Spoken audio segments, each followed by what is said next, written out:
Seorang pria yang mengenakan kostum Joker dalam komik Batman menikam beberapa penumpang sebelum menyalakan api dalam insiden penusukan di kereta Tokyo pada Minggu 31 Oktober 2021.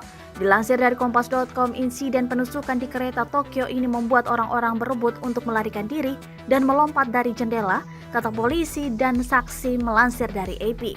Departemen Pemadaman Kebakaran Tokyo mengatakan 17 penumpang terluka, termasuk 3 menderita luka serius.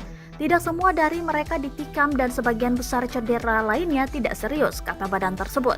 Penyerang yang diidentifikasi sebagai pria berusia 24 tahun ditangkap di tempat dan sedang diselidiki atas dugaan percobaan pembunuhan, kata NHK. Motifnya tidak segera diketahui. Nippon Television melaporkan tersangka mengatakan kepada polisi bahwa dia ingin membunuh dan mendapatkan hukuman mati. Dia menggunakan kasus penusukan kereta api sebelumnya sebagai contoh.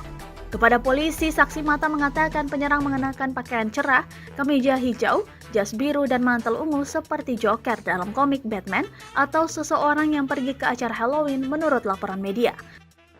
Terima kasih sudah nonton. Jangan lupa like, subscribe, dan share ya.